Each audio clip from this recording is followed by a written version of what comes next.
When I was 16 years old, I was having really bad stomach pain, and so I went to the ER with my parents. We went in and, we were just expecting, like, okay, this is appendicitis. We're gonna, deal with it like we did with Cameron or like Lori did. And they did the initial test and said, no, it's not appendicitis. We got to run some more tests.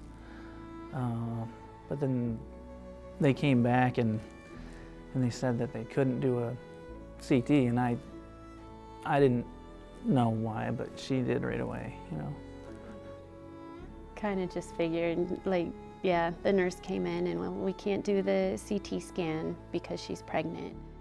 I felt very upset, and I knew my parents were disappointed probably. I remember sitting there and I didn't know what to say for a while. I just kind of stared at the floor.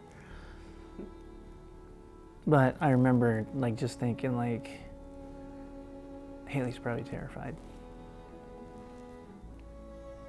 So I got up and I went to her and I let her know, I said, we're not disappointed in you, Haleigh. We're disappointed in the decision, but we're not disappointed in you. I was definitely very scared of what everyone would think of me, and just like my friends would think and everything like that. I thought I was gonna lose all my friends. And I was at archery practice one night, and one of my friends pulled me aside and said hey, I heard this, and is this true? And so I think that was the first friends that I told, just because they found out from school.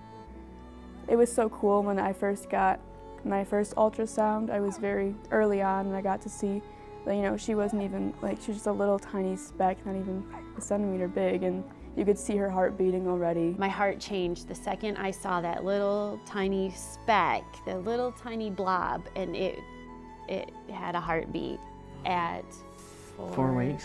4 weeks along.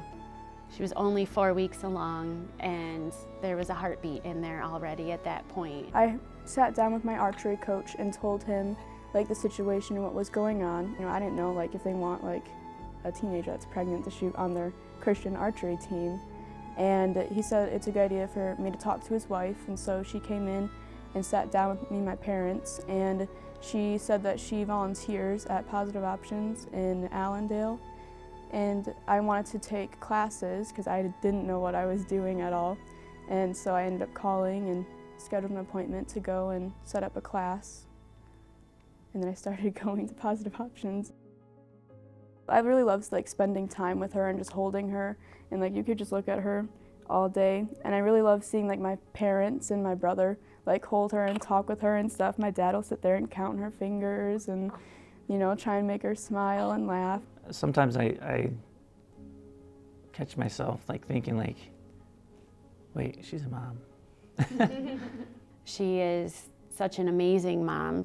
Every time Evelyn fusses or cries, she's right there to grab her right away. When I was younger, my dad always read the Bible to me, a children's Bible. And so I got one from church when I dedicated her, and I'm very excited to be able to read that to her every night, and having her just walk around, and so we're excited to just watch her grow up and see what she does and just how she acts.